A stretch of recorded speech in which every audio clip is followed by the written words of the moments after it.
Hello friends, welcome back to my YouTube channel wifi study point. दोस्तों, आज है 15 अगस्त और आज पूरा भारत का 75वां स्वतंत्रता दिवस मना रहा है। दोस्तों, आप लोगों को स्वतंत्रता दिवस की हार्दिक बधाई। तो चलिए दोस्तों, अब बात करते हैं इकोनॉमिक्स एंड मार्केटिंग की सेशन के बारे में। दोस्तों, जैसा कि मैंने आप लोगों को बताया था कि 15 अगस्त से इकोनॉमिक्स और मार्केटिंग की एमसीक्यू शुरू होगी, तो उसी का आज फर्स्ट पार्ट यानी पार्ट 1 आज शुरू करने जा रहा हूं। दोस्तों, वीडियो स्टार्ट करने से पहले अगर आपने हमारे चैनल को अभी तक सब्सक्राइब नहीं किए हैं तो चैनल को प्लीज़ सब्सक्राइब कर लें। तो चलिए दोस्तों, आज के सेशन को हम स्टार्ट करते हैं। तो हमारा पहला क्वेश्चन है, अर्थशास्त्र में सीबीडीटी का अर्थ क्या है, यानी in economics CBDT stand for. तो इसका राइट आंसर हो जाएगा option C, central board of direct tax, यानी केंद्रीय प्रत्यक्ष कर बोर्ड। इसका आंसर हो जाएगा ऑप्शन सी। अब देख लेते हैं कि सीबीडीटी क्या है। तो ये सीबीडीटी केंद्रीय प्रत्यक्ष कर बोर्ड जो है, जो केंद्रीय राजस्व बोर्ड अधिनियम 1963 के तहत कार्यरत एक संवैधानिक प्राधिकरण है। इसमें जो बोर्ड के अधिकारी अपनी पदेन क्षमता में मंत्रालय का एक प्रभार के रूप में कार्य करते हैं, जो प्रत्यक्ष कर को उद्ग्रहण और संग्रहण से संबंधित मामलों की देखरेख करते हैं। बढ़ते हैं अपने नेक्स्ट क्वेश्चन की तरफ। तो हमारा दूसरा क्वेश्चन है, गुणवत्ता नियंत्रण, उत्पादन क्षमता और नकदी प्रवाह प्रबंधन की उपेक्षा करके बढ़ी हुई बिक्री को उत्पन्न करना क्या कहलाता है। तो ये क्या कहलाता है। तो इसका राइट आंसर हो जाएगा ऑप्शन ए, ओवर मार्केटिंग, यानी अधिक मार्केटिंग। अब ये ओवर मार्केटिंग क्या है। तो ये ओवर मार्केटिंग है या एक गुणवत्ता नियंत्रण यानी उत्पादन क्षमता और नकदी प्रवाह प्रबंधन की उपेक्षा करते हुए बढ़ी हुई बिक्री का उत्पन्न करने के लिए एक फर्म के प्रयास का गठन करता है। बढ़ते हैं अपने नेक्स्ट क्वेश्चन की तरफ। हमारा नेक्स्ट क्वेश्चन है, भारत में कितने प्रकार के जीएसटी मौजूद हैं। तो कितने प्रकार के जीएसटी मौजूद है। तो ये कुल 4 प्रकार के जीएसटी मौजूद है भारत में, यानी इसका आंसर हो जाएगा ऑप्शन डी। आइए कौन कौन से जीएसटी हैं। तो ये है SGST, CGST, IGST, UGST. SGST का मतलब है state goods service and taxes, CGST यानी central goods services and taxes, IC integrated goods service and taxes, and UGST से union territory goods services and taxes. तो ये कुल 4 टैक्सेस हैं जो हमारे भारत में हैं। और ये हैं क्या। तो ये वस्तु एवं सेवा कर यानी जीएसटी केंद्र और राज्यों के प्रमुख प्रत्यक्ष करों के एकत्रित करके भारत में शुरू किया गया है। एक प्रमुख प्रत्यक्ष कर है, ये एक सुधार है। यह वस्तुओं और सेवाओं के निर्माण की बिक्री और खपत पर लगाया जाने वाला एक व्यापक कर है। जीएसटी एक गंतव्य आधारित उपभोग कर है जो एक मूल्य वर्धन पर लगाया जाता है। तो ये थी जीएसटी के बारे में कुछ शॉर्ट पॉइंट। बढ़ते अपने अगले क्वेश्चन की तरफ, यानी क्वेश्चन नंबर 4। अतुल्य भारत किस संगठन की टैगलाइन है, यानी incredible India is the tagline of which organisation. तो ये किसका टैगलाइन है। तो ये इंडियन टूरिज्म का है, यानी भारतीय पर्यटन का। और इसके ब्रांड एम्बेसडर कौन है। आप लोगों ने टीवी चैनल पर देखा होगा कि श्री अमिताभ बच्चन इसके ब्रांड एम्बेसडर हैं। ये जो अतुल्य भारत जो है, ये एक पर्यटन मंत्रालय की टैगलाइन है। अतुल्य भारत 2002 में भारत में पर्यटन को बढ़ावा देने के लिए भारत सरकार द्वारा शुरू किया गया एक अंतर्राष्ट्रीय मार्केटिंग अभियान है। इस अभियान ने भारत को एक आकर्षक पर्यटन स्थल के रूप में पेश किया है। तो इसे आप ध्यान रखिएगा। बढ़ते अपने अगले क्वेश्चन की तरफ। विज्ञापन के 2 या 2 से अधिक ब्रांडों के गुणों की तुलना करना क्या कहलाता है। तो ये क्या कहलाता है। तो ये परसुएसिव एडवर्टाइजमेंट यानी प्रेरक विज्ञान, यानी इसका राइट आंसर हो जाएगा ऑप्शन ए। और ये है क्या। तो ये जो प्रेरक विज्ञान है, इसका उद्देश्य अपने दर्शकों को एक निश्चित विश्वास के बारे में समझाना जो कार्य की ओर ले जाता है, जो अक्सर उत्पाद को खरीदना होता है। ये जो प्रेरक विज्ञापन हमारी निर्णय लेने की प्रक्रिया के तार्किक, भावनात्मक, नैतिक पक्षों के लिए अपील करने के लिए विभिन्न तकनीकों का उपयोग करता है। तो इसे आप ध्यान दीजिएगा। बढ़ते हैं अपने अगले क्वेश्चन की तरफ। एक बाजार में जिसमें बड़ी संख्या में फर्में हैं, सजातीय उत्पाद एक व्यक्तिगत फर्म के लिए एक मांग के अनंत लोच और फर्मों की द्वारा कीमत पर लगाए गए नियंत्रण नहीं है, तो इसे क्या कहा जाता है? तो इसे कहते हैं परफेक्ट कंपटीशन यानी पूर्ण प्रतियोगिता, यानी इसका राइट आंसर हो जाएगा ऑप्शन डी। अब यह है क्या? तो ये एक बाजार में बड़ी संख्या में खरीदार और विक्रेता होते हैं। प्रत्येक फर्म के एक समरूप उत्पादन का उत्पादन और बिक्री करती है, उत्पाद का उत्पादन को बिक्री करती है, यानी एक फर्म के उत्पाद को किसी अन्य फर्म के उत्पाद से विभेदित नहीं किया जा सकता। फर्मों के लिए बाजार में प्रवेश के साथ साथ बाजार के निकाय निःशुल्क है। तो इसका क्या था? ये पूर्ण प्रतियोगिता यानी परफेक्ट कंपटीशन। पढ़ते अपने अगले क्वेश्चन की तरफ। निम्नलिखित में से कौन सा एक रणनीतिक मार्केटिंग योजना उपकरण है? यानी एक रणनीतिक मार्केटिंग यानी मार्केटिंग प्लानिंग टूल। तो ये कौन सा है? तो ये है द मार्केट शेयर यानी मार्केट ग्रो BCG मैट्रिक्स, यानी इसका आंसर हो जाएगा option A the market share market growth या BCG मैट्रिक्स। अब ये है क्या? तो ये BCG मैट्रिक्स ढांचा व्यापार ब्रांड पोर्टफोलियो की रणनीति की स्थिति और इनकी क्षमता का मूल्यांकन करने के लिए एक बोस्टन कंसल्टिंग ग्रुप द्वारा बनाया गया था। यह एक व्यवसाय उपकरण है जो व्यापार ब्रांड पोर्टफोलियो की क्षमता का मूल्यांकन करने और आगे निवेश रणनीतियों का सुझाव देने के लिए सापेक्षिक बाजार का शेयर और उद्योग विकास दरों को कारकों का उपयोग करता है। कौन करता है? BCG। बढ़ते अपने अगले क्वेश्चन की तरफ।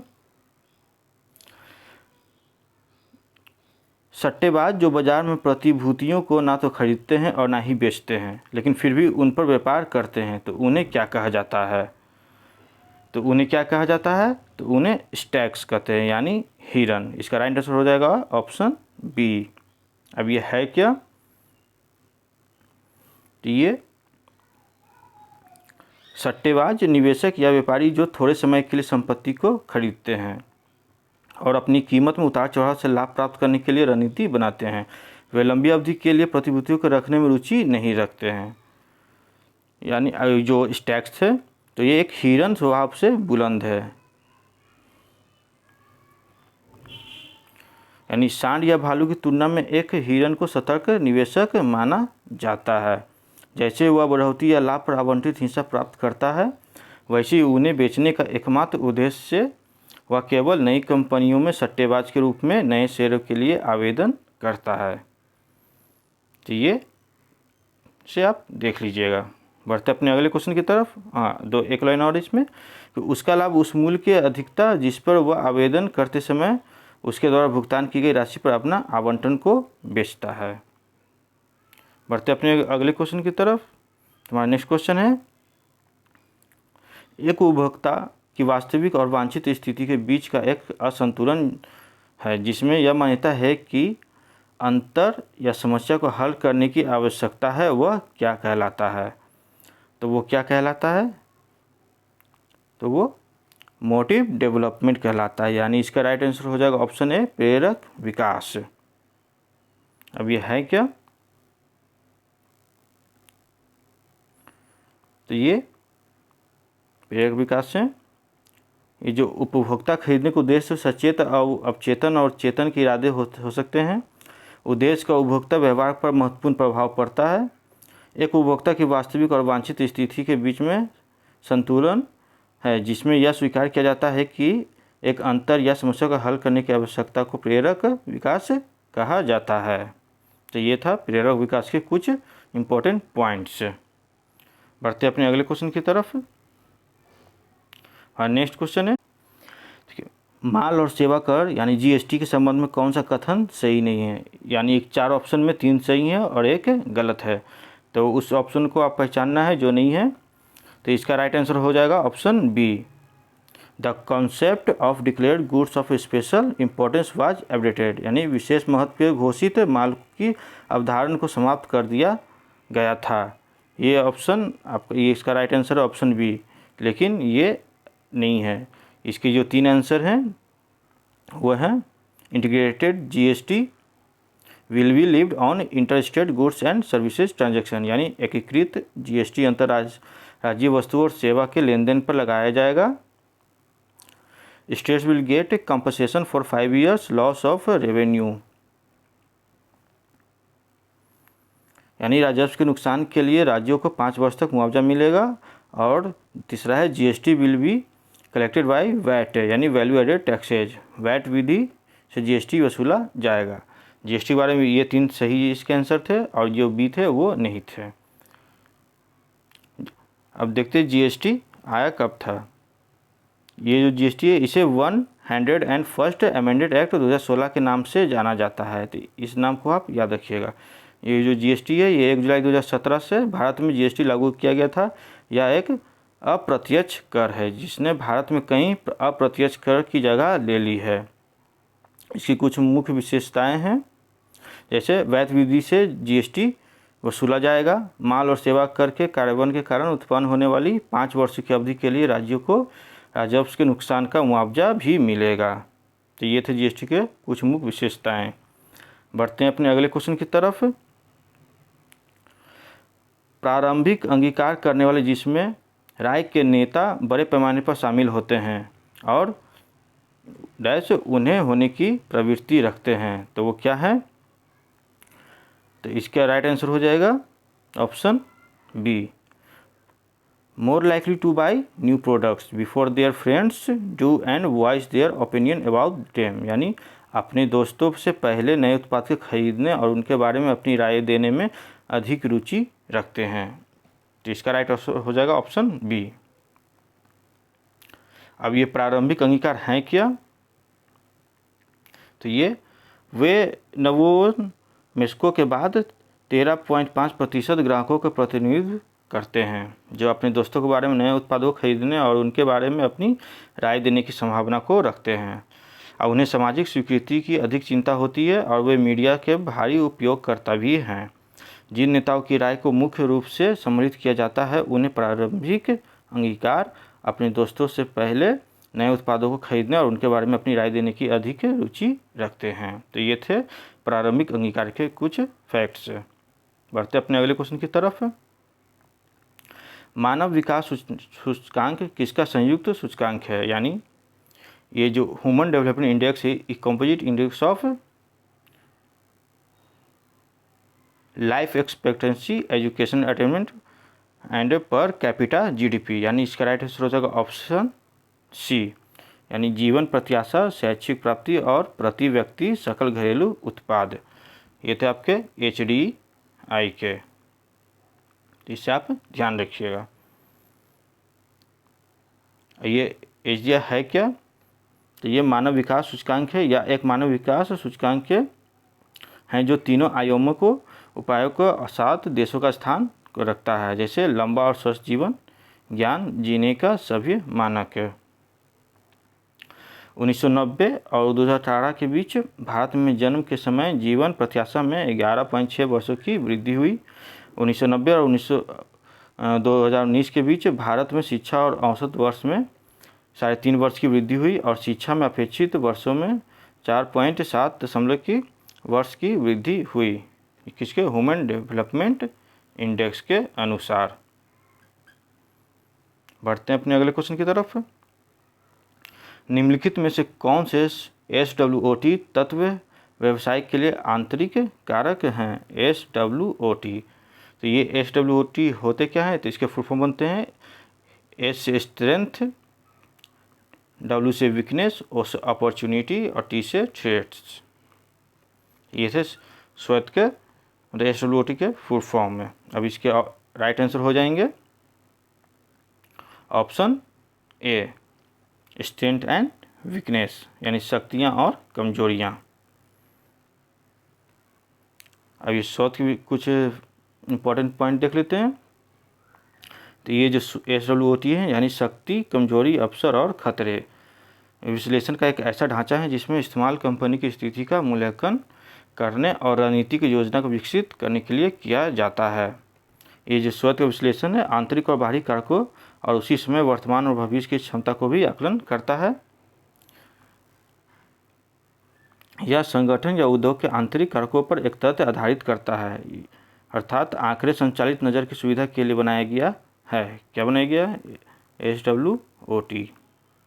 इसका फुल फॉर्म आप याद रखिएगा, आपसे फुल फॉर्म भी पूछ सकता है। हमारा नेक्स्ट क्वेश्चन है, मुद्रास्फीति के लिए समयोजित राष्ट्रीय आय के मूल्य को क्या कहा जाता है? यानी the value of national income adjusted for inflation is called what? तो इसका राइट आंसर हो जाएगा रियल नेशनल इनकम, यानी ऑप्शन ए वास्तविक राष्ट्रीय आय, ये इसका राइट आंसर हो जाएगा। इसके बारे में कुछ देख लेते हैं पॉइंट्स। ये जो आर्थिक दृष्टि से देश की जीडीपी को राष्ट्रीय आय माना जाता है और मुद्रास्फीति के लिए समयोजित जीडीपी वास्तविक जीडीपी है, जो कि एक वास्तविक राष्ट्रीय आय है। ये जो वास्तविक राष्ट्रीय आय को संदर्भ के बिंदु से गणना की गई मुद्रास्फीति के लिए समयोजित किया जाता है, जो एक आधार वर्ष है। माल की कीमत में वृद्धि और समग्र उत्पादन नहीं होने के कारण मुद्रास्फीति के लिए संयोजन जीडीपी मूल्य में वृद्धि को समाप्त कर देता है। इसे आप देख लीजिएगा। हमारा नेक्स्ट क्वेश्चन है, पोर्टल के 5 बलों में मॉडल में विकल्प शब्द का क्या अर्थ है? यानी जो पोर्टल के 5 बल है मॉडल है, उसमें विकल्प का क्या अर्थ है?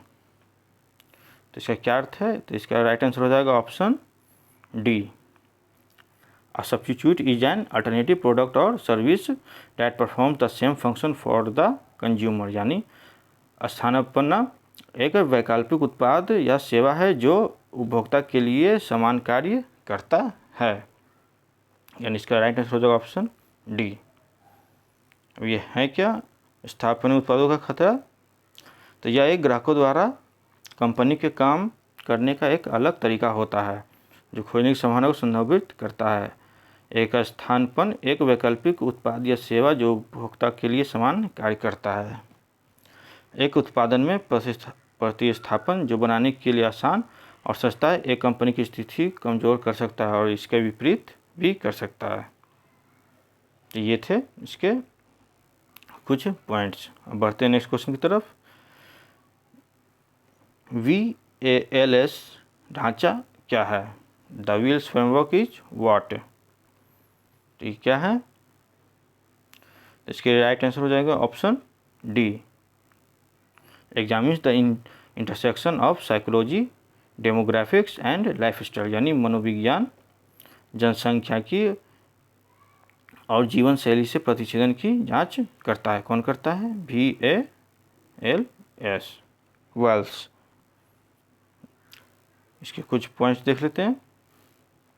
ये जो वेल्स जो है ये एक ऐसी प्रणाली है जिसका उपयोग उपभोक्ताओं को मनोवैज्ञानिक विभाजन की सहायता से समूहीकृत करने के लिए किया जाता है। यह 1970 के दशक में विकसित किया गया था और 1978 में मिशेल द्वारा SRI अंतर्राष्ट्रीय में उद्घाटन किया गया था। यानी वेल्स प्रश्नावली की प्रतिक्रियाओं के आधार पर वयस्क ग्राहकों को 8 खंडों में से रखता है। भारत में समावेशी विकास प्राप्त किया जा सकता है, तो किसके द्वारा प्राप्त किया जा सकता है?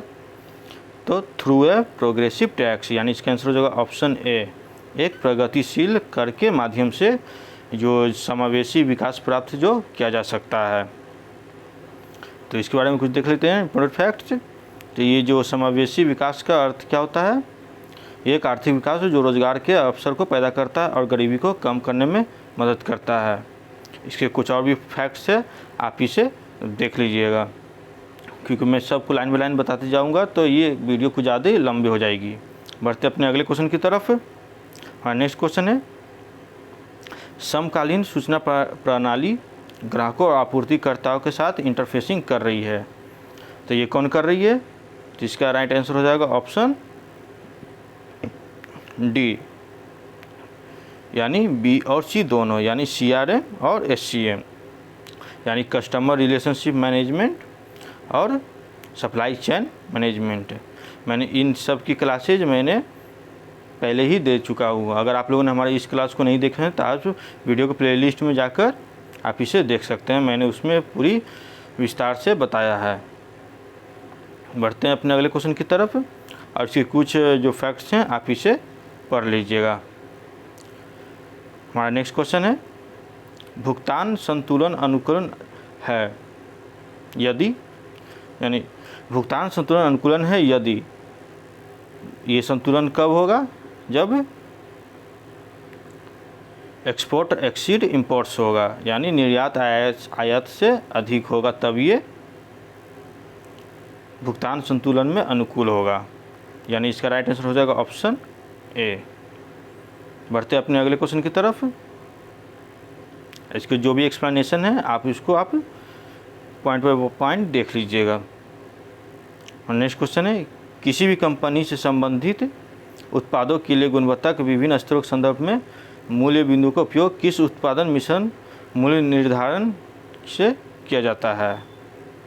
तो यानी इसका राइट आंसर हो जाएगा प्रोडक्ट लाइन प्राइसिंग, यानी ऑप्शन डी, यानी उत्पाद रेखा मूल्य निर्धारण। बढ़ते अपने अगले क्वेश्चन की तरफ। हमारा नेक्स्ट क्वेश्चन है, गूगल के सशुल्क विज्ञापन कार्यक्रम को क्या कहा जाता है? यानी what is the Google paid advertising programme. तो इसे क्या कहा जाता है? तो इसे हम गूगल एड्स कहते हैं। यानी इसका राइट आंसर हो जाएगा ऑप्शन सी। मैंने आपको पहले ही बताया था कि हमारा जो MCQ क्यूज है सिर्फ आपको इसको रटना है। मैंने शॉर्ट डिटेल्स इसलिए दे दिया है कि ताकि आपको कुछ अगर क्वेश्चन समझ में ना हो आए तो आप उसे शॉर्ट डिटेल्स को आप पढ़कर समझ ले सकते हैं। वैसे ये मैं नहीं देने वाला था, लेकिन फिर भी आप लोगों के लिए मैंने ये डाल दिया है। वैसे ये इम्पोर्टेंट है नहीं, बस आपको जो भी क्वेश्चन मैं बता रहा हूँ बस इसे आपको रट लेना है। हमारा नेक्स्ट क्वेश्चन है, रेपो रेट क्या है? यानी व्हाट इज रेपो रेट। तो ये रेपो रेट क्या होता है? तो ये वह दर है जिस पर RBI कम परिपक्वता के संदर्भ में बैंकों को उधार देता है। यानी इसका राइट आंसर हो जाएगा option C, is the rate at which the RBI lends to bank in the case of short maturity. यानी कहने का मतलब है ये जो RBI जो होते हैं, ये भी जो बैंक्स होते हैं, SBI हुआ, UBI सेंट्रल बैंक, या फिर कैनरा बैंक, सिंडिकेट बैंक, अलावा जो भी बैंक होते हैं उसे भी ये RBI ये एक लोन देते हैं। तो उसी को जो हम क्या कहते हैं, उसे रेपो रेट वो निर्धारित किया जाता है कि किस रेट पे RBI वो बैंक को लोन देगा। तो इसी को कहते हैं क्या? Repo rate. बढ़ते अपने अगले क्वेश्चन की तरफ। हमारा नेक्स्ट क्वेश्चन है, आइडा मार्केटिंग कम्युनिकेशन का क्या अर्थ है? यानी Aida marketing communication stand for, यानी आइडा का फुल फॉर्म क्या है? तो ये आइडा का फुल फॉर्म हो जाएगी अटेंशन, इंटरेस्ट, डिजायर और एक्शन, यानी ध्यान, रुचि, इच्छा और क्रिया। यानी इसका राइट आंसर हो जाएगा ऑप्शन सी, आइडा की फुल फॉर्म। तो ये फुल फॉर्म भी आपके लिए बहुत ही इम्पोर्टेंट है। बढ़ते अपने अगले क्वेश्चन की तरफ। हमारा नेक्स्ट क्वेश्चन है, बाजार प्रणाली जिसमें केवल 2 खरीदार बड़ी संख्या में विक्रेताओं को सामना कर रहे हैं, तो वो क्या कहलाते हैं? तो वो क्या कहलाते हैं? वो डिओपसोनिक कहलाते हैं। यानी इसका राइट आंसर हो जाएगा ऑप्शन बी। बढ़ते अपने अगले क्वेश्चन की तरफ। शब्द विपणन मिश्रण वर्णन करता है, किसे वर्णन करता है? ये विपणन का मतलब मार्केटिंग होता है, मार्केटिंग मिक्स। तो ये वर्णन किसको करता है? तो ये विशिष्ट लक्ष्य बाजारों को संतुष्ट करने के लिए 4 राजनीतिक तत्वों को सम्मिलित करता है। यानी इसका राइट आंसर होगा option D, a blending of 4 strategic elements to satisfy specific target और मार्केट्स। बढ़ते अपने अगले क्वेश्चन की तरफ। हमारा नेक्स्ट क्वेश्चन है कि निम्नलिखित में से कौन मुद्रा के अवमूल्यन का सबसे संभावित प्रभाव होगा? तो ये सबसे प्रभाव कौन होगा मुद्रा के अवमूल्यन के अकॉर्डिंग? तो ये हो जाएंगे इंक्रीज इन एक्सपोर्ट्स, यानी निर्यात में वृद्धि। यानी इसका राइट आंसर हो जाएगा ऑप्शन बी। बढ़ते अपने अगले क्वेश्चन की तरफ। माइक्रो ब्लॉगिंग का क्या अर्थ है? What is meant bye micro blogging. ये क्वेश्चन आपके लिए बहुत ही इम्पोर्टेंट है क्योंकि ये एग्ज़ाम में आने की 100% चांसेज है। माइक्रो ब्लॉगिंग, तो इसका राइट आंसर क्या हो जाएगा? इसका राइट आंसर होगा option B, blog speed limited, individual post limited by character count by typically, यानी आमतौर पर अक्षरों की गिनती द्वारा सीमित और सीमित व्यक्तिगत पोस्ट वाले ब्लॉग, ये होते हैं माइक्रो ब्लॉगिंग। बढ़ते हैं अपने अगले क्वेश्चन की तरफ। जब कंपनियां उपभोक्ताओं की इच्छाओं और कंपनी में उपभोक्ता और सामान्य आबादी के दीर्घकालिक हितों पर विचार करके विपणन निर्णय लेती है तो वह निम्नलिखित में से किसका सिद्धांत का पालन कर रही होती है? तो ये किस सिद्धांत पर पालन कर रही होती है? तो इसका राइट आंसर होगा सोसाइटल मार्केटिंग, यानी सोसाइटी मार्केटिंग यानी सामाजिक विपणन से आप मार्केटिंग भी कहते हैं, विपणन, यानी इसका राइट आंसर होगा ऑप्शन डी। बढ़ते हैं अपने अगले क्वेश्चन की तरफ। सूक्ष्म चित्रकारी से क्या अभिप्राय है, यानी what is the meant bye micro blogging. तो ये मैंने अभी शायद ये क्वेश्चन रिपीट हो गई है, फिर भी आप इसे ध्यान रखिएगा। तो इसका राइट आंसर क्या हो जाएगा? Blogs with limited, individual post limited by character count by typically, यानी आमतौर पर अक्षरों की गिनती द्वारा सीमित और सीमित व्यक्तिगत पोस्ट वाले ब्लॉग, यानी इसका राइट आंसर होगा ऑप्शन बी। बढ़ते अपने अगले क्वेश्चन की तरफ। अब ये BCG मैट्रिक्स क्या होता है, यानी BCG मैट्रिक्स आधारित है।